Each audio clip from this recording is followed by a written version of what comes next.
I'd wager this is the out... I almost feel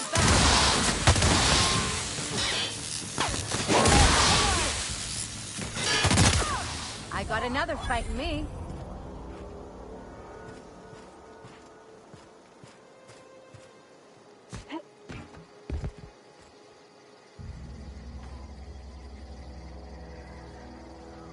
Huh.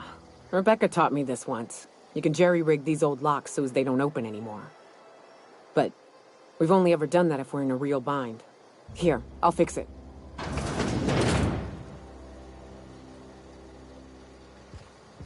Oh no. Oh no. What did you do? Uh-oh. This looks bad.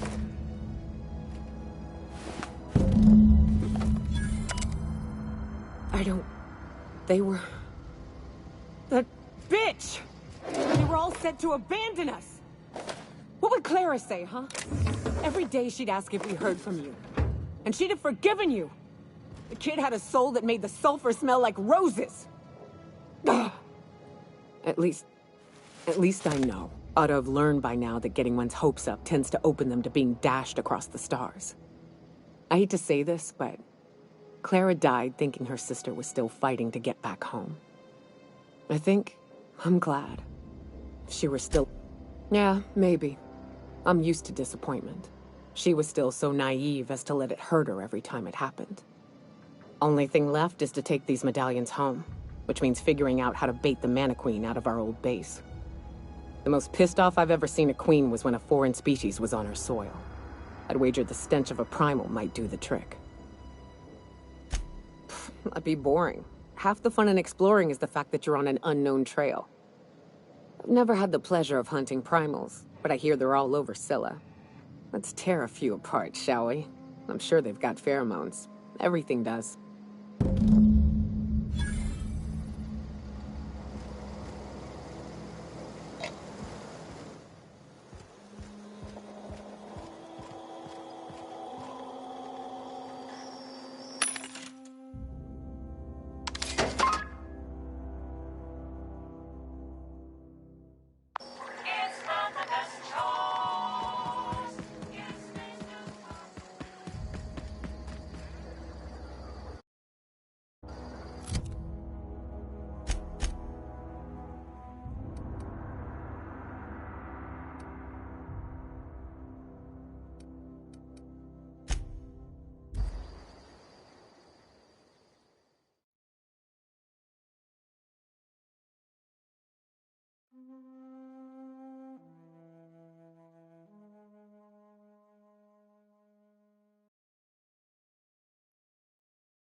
Some crew members are causing a...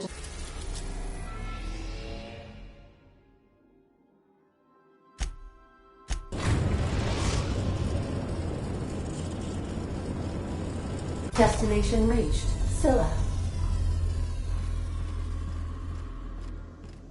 Hey, you got a minute? If we wanted the board's attention, we got options. Piracy, vandalism, maybe some light arson. We want to put some fear in the board, right? Get them scared of us.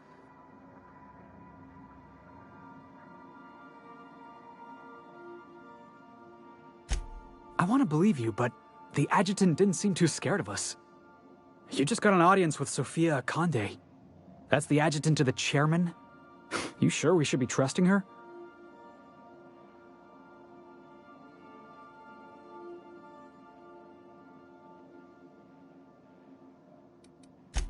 If you think she's using us, why'd you give her the time of day?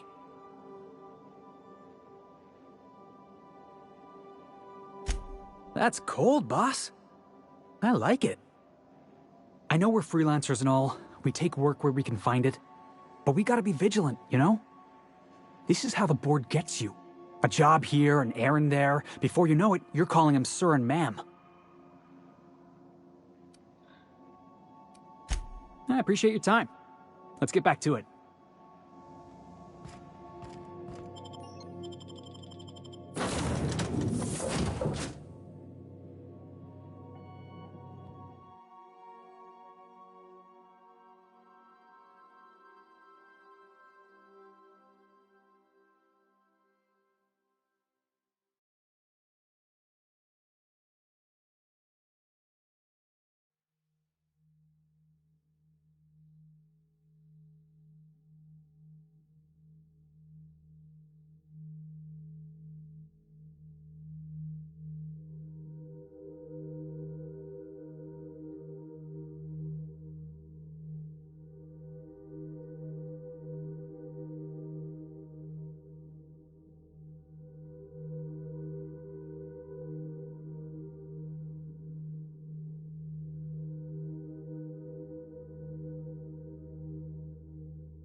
That's the last of them.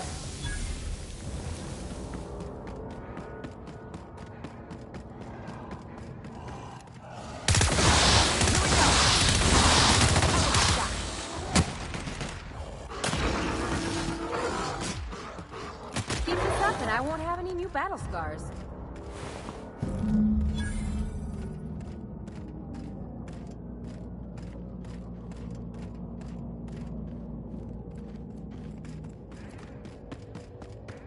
The place never even had a bar. No wonder it's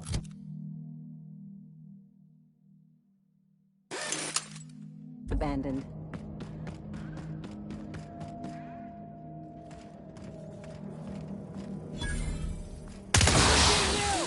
Down they go!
That's the last of them.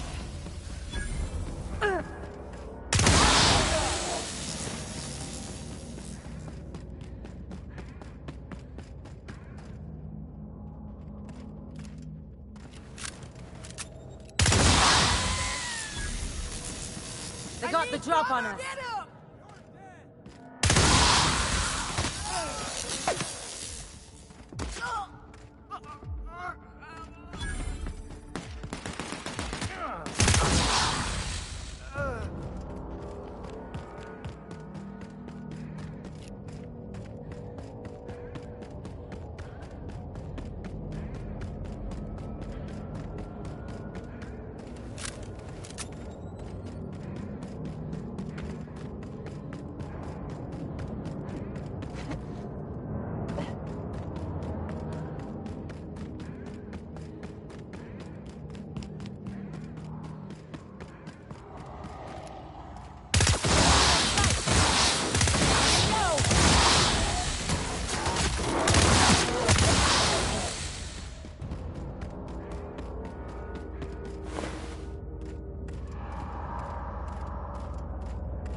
That queen ain't gonna go down easy. I can't wait. What's up?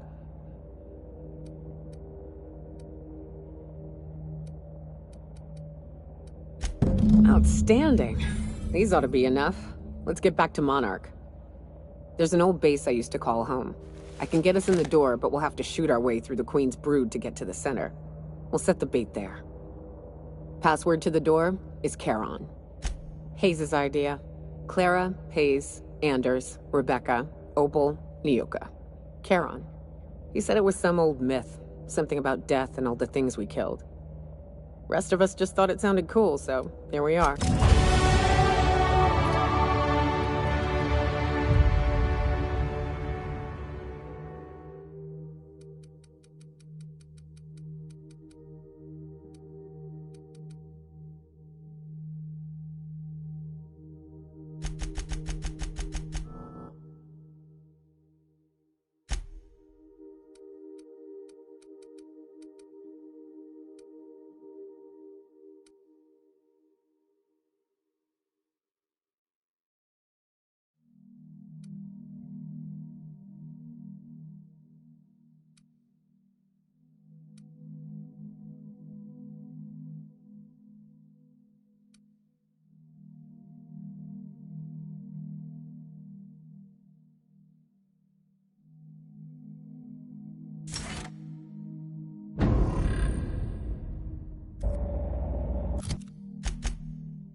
We are now in orbit above Stellar Bay, Captain. No blockade is a match for my piloting skills.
perfection!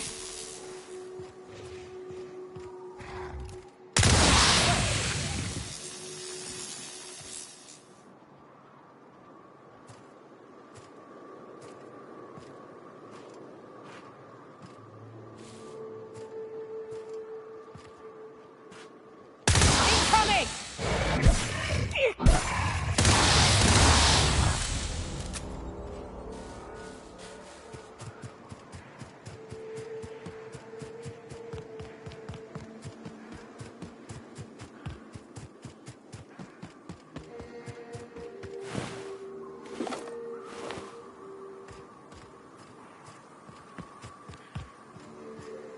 Whew. Here we go.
Well, this is the spot.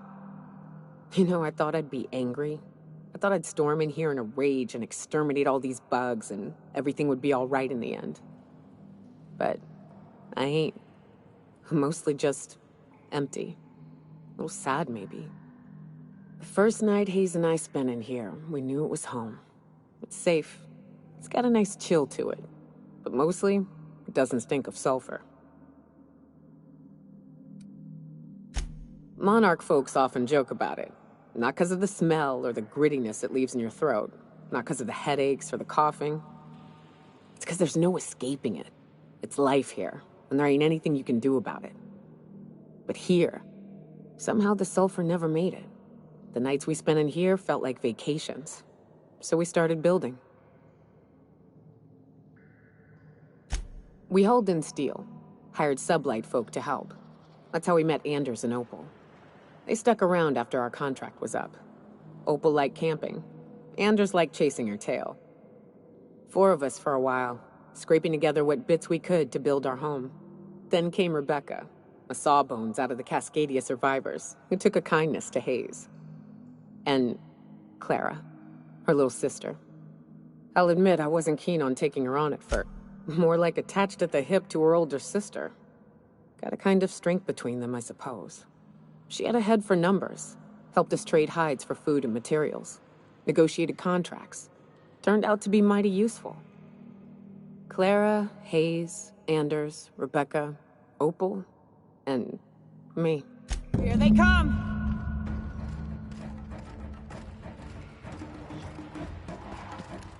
Nice work!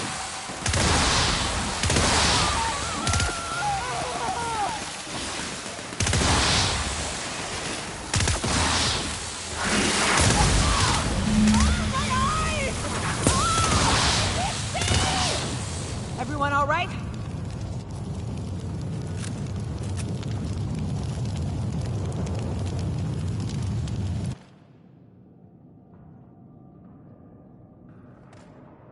I wish these were more auspicious circumstances, but at least we're all here.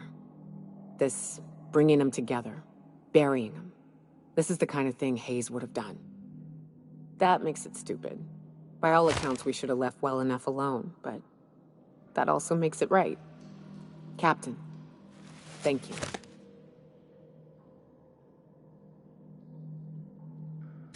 You mind if we rest a spell before we head out? I'd like to bury Opal and Clara proper before I lay everyone's medallions to rest.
Crew report. Bioka is drunk.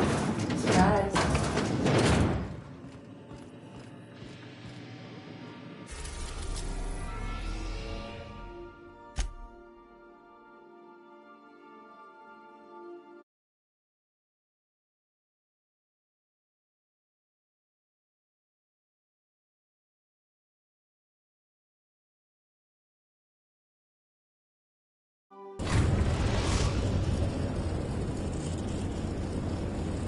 I am pleased to inform you that we have arrived at the labyrinth. Please be advised that the punishment for trespassing is execution. Please be advised that electrical storms on the surface of Tartarus make departure impossible at this time. Oh, speak of the devil. Captain, I am receiving a transmission from the prison's docking authority now. Attention, unauthorized spacecraft. This is a maximum security installation. Your presence here is an explicit violation of UDL corporate policy. You are hereby confined to your docking platform until a ticket detailing your crimes has been filed and notarized, at which point your vessel will be seized and you will be executed.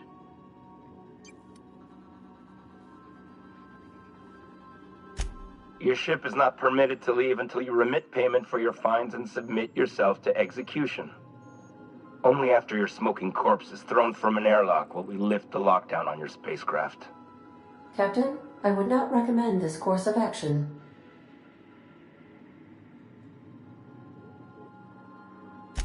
We're on lockdown. We have standing orders to shoot intruders on sight. Tartarus Docking Authority signing up. Hang on.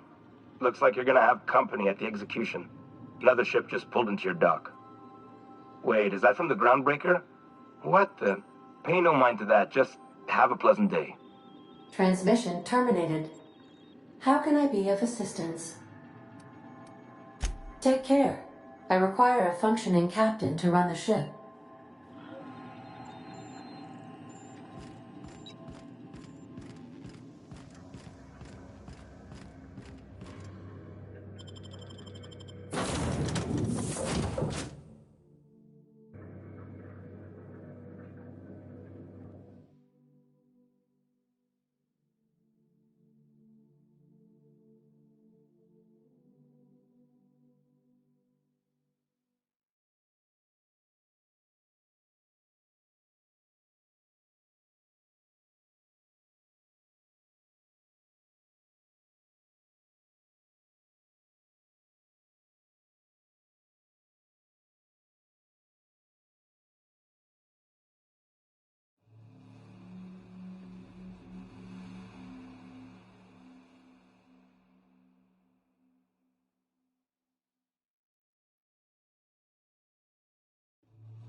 The captain did right by us once. Now it's ours. The board will never own Groundbreaker. Not while I breathe.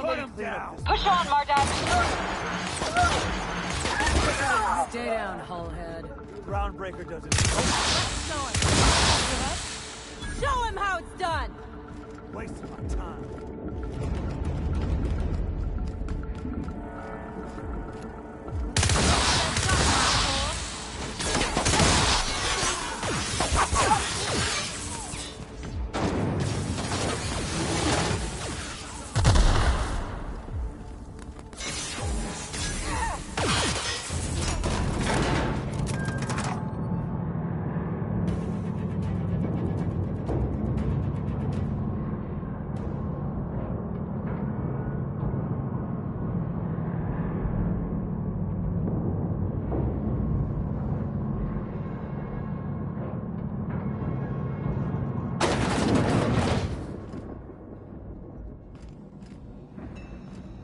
Whew. We have a lot of shooting to do, Captain.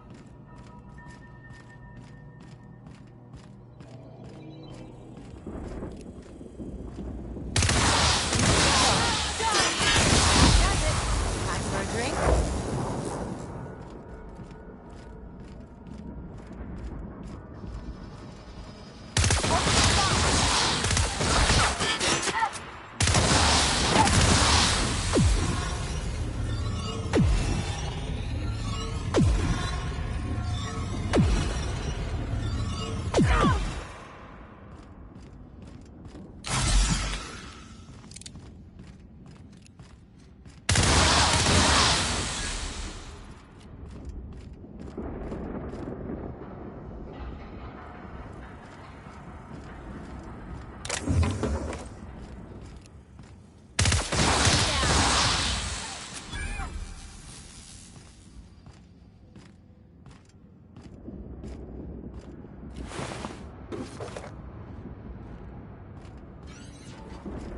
got a body here!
Kill confirmed.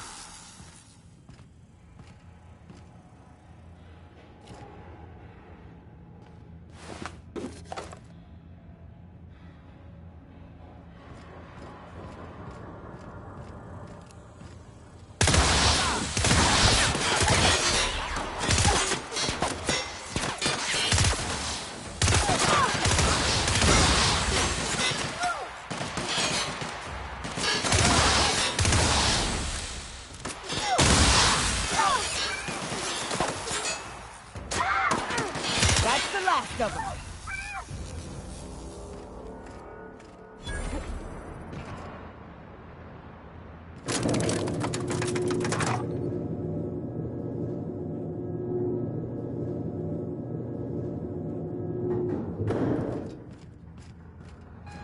All right, MSI.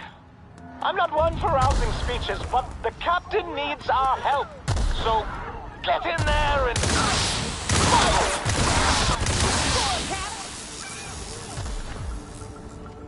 I need cover. Bring it down.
Well, look who it is.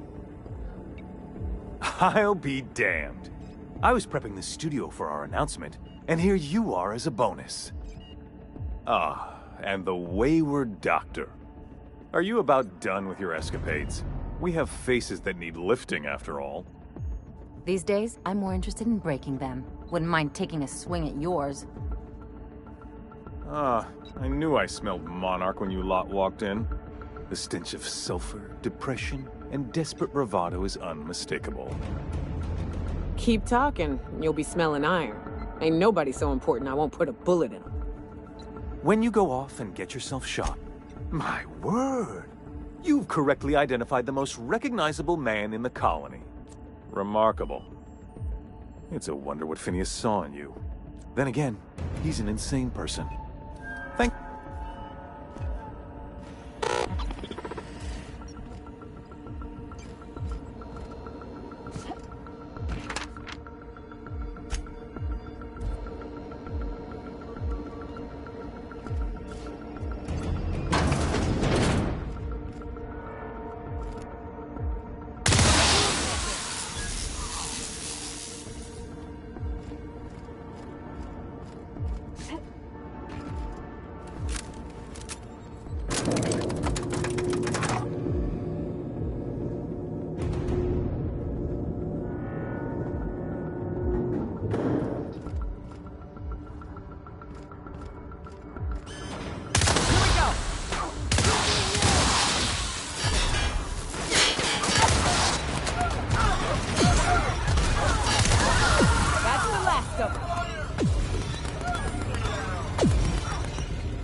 Their mistake.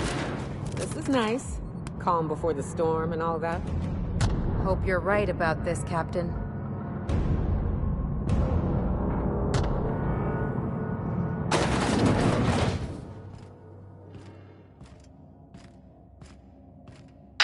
Captain, you have an uncanny talent for complicating my life.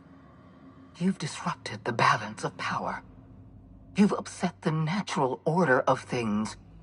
You've introduced uncertainty, and there is nothing I despise more than uncertainty. I'm afraid I can't do that. You're a gifted warrior, Captain.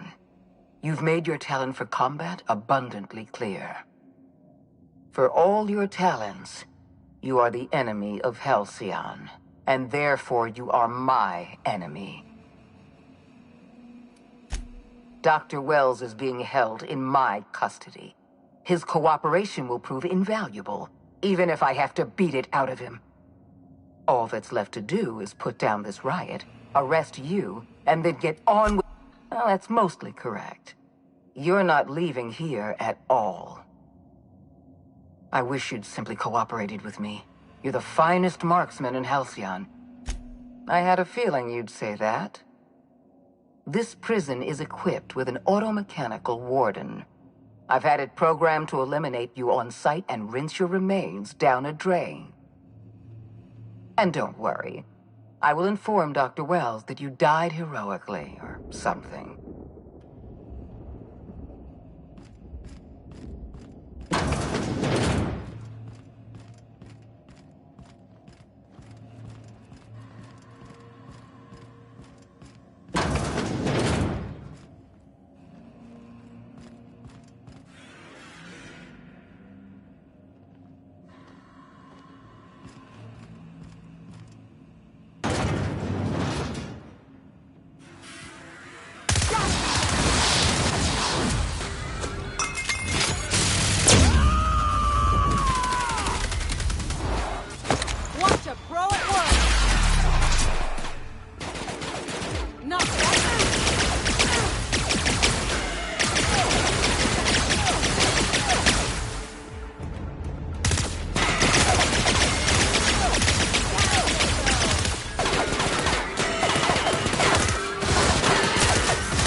won't you just die?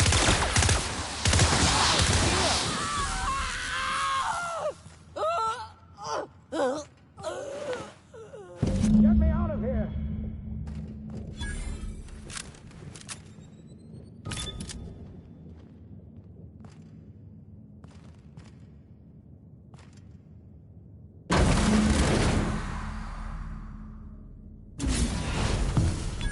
You don't know how glad I am to see you.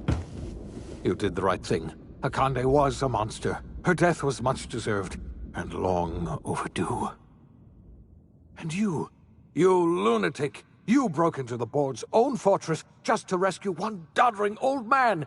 You are absolutely out of your mind, and I can't begin to thank you enough. Ah, all in a day's work for you, huh? You've broken the board's stranglehold on this colony, and you saved my life. But there's still so much we have yet to accomplish. You and I are going to have to work harder than ever to save Halcyon. I'm afraid the situation is far worse than any of... Earth has gone dark. We haven't received a single message in 3 years. There's been no communication, no signals, nothing. 2 years ago, the Earth's Directorate's frigate disappeared on their way back to Earth. We don't know what they discovered when they arrived, or if they arrived at all. They haven't exactly been hands-on around here anyway. So there's one less rubber stamp to worry about. Earth is humanity's home planet, Miss Fenhill. The psychological effects of losing our original home will be devastating. So we've got to make do on our own. Seems to me that'll make us stronger in the end anyhow. You're quite right. We've got no choice but to make do on our own. We're in serious trouble. Yes, you're right. The road is long, and we haven't a moment to waste. We must begin the revival process immediately, starting with the Hope's brightest minds, and then we're going to fix this damn colony, one problem at a time.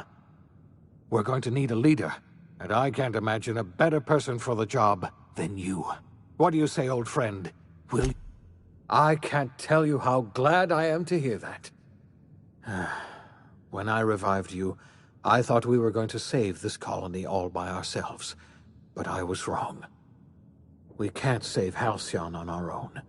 We're all going to have to pull together, somehow. We are not a colony anymore. Our last connection to Earth has been severed. I don't know if we'll survive, but we're going to have to try our best.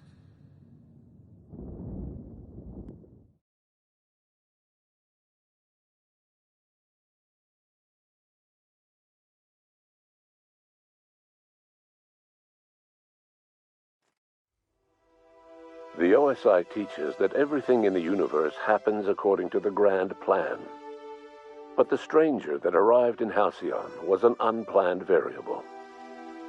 From the moment she landed in Emerald Vale, her actions altered the course of history. The events on Tartarus brought about the end of the board's authority. But the board's mistakes would haunt the colony for decades to come. The damage they left behind would require the work of a generation to repair. Dr. Phineas Wells began reviving a handful of the Hope's colonists. Engineers, scientists, technicians, and intellectuals. They were among the brightest minds the Earth had ever sent out into the stars. The Hope scientists and engineers woke up in a colony descending headlong into total collapse. With no way to return to Earth, they had no choice but to band together and devote themselves to the cause of saving Halcyon. The people of Halcyon were nothing if not hardy. In the absence of the board's authority, many of the colony's settlements banded together with a single purpose in mind: survival. Life was especially hard in the years to come. Some towns dissolved by attrition and starvation, but most of them found a way to carry on. In the years to come, Halcyon was forced to reckon with its newfound freedom. The board was gone, and for better or worse, the colony was responsible for its own destiny. Sanjar's civil liberties and worker-centric policies were slow to catch on with the other corporations. But as Halcyon began its long, arduous journey toward recovery, many of Terra 2's smaller townships started adopting MSI's alternative corporate structure, and eventually became entirely self-sufficient. In the coming years, many of these townships managed to eke by, where otherwise they might have starved. Adelaide McDevitt replaced Reed Thompson as the leader of Edgewater. She and her followers transformed Edgewater in their image. Anyone loyal to Reed was pressured into leaving town, and those who stayed behind adapted to her way of life. Adelaide transformed the old cannery into a new garden. The nearby Edgewater Cemetery provided a convenient source of fertilizer. As for Reed Thompson, it was said that he lasted exactly 2 days outside the walls of Edgewater. Years later, a marauder was found in possession of his hat. Under the leadership of Junlei Tennyson, the Groundbreaker held firm against corporate influence. The ship's mechanical stability gave Junlei the time to educate a promising generation of engineers, schooled in her family's traditions. The future of the Groundbreaker looks promising. The rediscovery of the Hope and the abandonment of the Lifetime Employment Program forced Byzantium to come to terms with some uncomfortable realities about the state of Halcyon. While Byzantines were reluctant to surrender the luxuries they'd grown accustomed to, the board's diminished authority gave them little choice in the matter. Nearly everyone had to learn to make do with less. Some even had to get jobs. It was a dark time indeed. Your influence shifted Ellie's perspective. She finally admitted, albeit grudgingly, that she just might need other people. Sometimes. With a steady income from the life insurance payouts, she was finally able to afford a ship of her own. She hired a small crew and flew supply missions to communities on the fringe. Some of them were even legal. Life in Halcyon was sobering for Felix Millstone. The grand revolution he dreamed of never came. There was no great awakening for the colony, no celebrations in the streets. There was only the hard, desperate work of trying to repair a broken colony. Felix never had a head for numbers, but if there was labor to be done, he was there to help. Eventually, Felix realized that the work of a revolution was done with 2 hands. After all he'd seen and heard adventuring with you, the vicar Maximilian de Soto renounced his faith and joined the effort to rebuild the colony. Ironically, he finally found the joy that had eluded him over the course of his life, and realized that perhaps he was always meant to be just a simple laborer after all. He quickly dismissed the idea. Though Parvati eventually grew comfortable aboard the Unreliable, she never quite came out of her shell. She seemed to prefer the company of Ada to the crew, and she could often be found neck-deep in cables and grease, telling Ada funny stories from her childhood. While the colony fell into chaos, she found an island of relative peace with Ada, and they formed an unusual bond. She decided to remain aboard the Unreliable permanently as its chief and sole engineer. Nyoka returned to Monarch to take another crack at making a permanent life for herself. She formed the Charon Group, an MSI subsidiary of ragtag survivalists and wilderness experts. Anyone in need of a guide, or just looking to throw back a beer and swap stories, could find her camping on the trail or clearing an infestation. The SAM unit that accompanied you spread awareness of the product line's superior sanitation and maintenance capabilities across what was left of the colony. This led to a boost in SAM unit sales. Did you know that SAM units are the longest-lasting, toughest-acting cleaning solution in Halcyon? Minister Clark was released from house arrest, and his contact with you gave him a sense of renewed purpose and vigor. Once it became clear that no help would be coming from Earth, he threw his considerable efforts and talents into helping Halcyon manage the crisis before it. As for Dr. Phineas Wells, he spent his remaining years in his orbital lab. Though he was always haunted by the failures of his past, he was determined to make things right by building toward the future. The revival project was hard and painful work, but in the end, despite limited resources, over half the Hope's colonists were successfully revived. Even after Wells passed away, the Hope scientists and engineers worked night and day to pull Halcyon from the brink of collapse. Their efforts continue to this day, which may be reason enough for optimism. Dr. Wells laid the groundwork for the project to save the colony, but he would never live to see the fruits of his labor. He passed away a few years later. His work was carried on by the scientists and engineers he revived. Life will never be the same in Halcyon. It is widely agreed that the colony has a chance of stabilizing within a generation, owing to the hard work and determination of the surviving colonists. Recovery is a distant goal, and the path is long and uncertain. But the people of Halcyon carry on, determined as ever. And what about you, the unplanned variable in the history of Halcyon? Long after Wells passed away, you carried on his work with more energy, determination, and brilliance than he could ever muster. The years that followed were hard, but Halcyon survived by the efforts of the Hope's most promising colonists, the greatest of which was you. No one knows what's happened to Earth, and no one knows what the future has in store for Halcyon. All we know for certain is this: the name of the Unreliable and that of its intrepid captain will remain the subject of countless stories for years to come.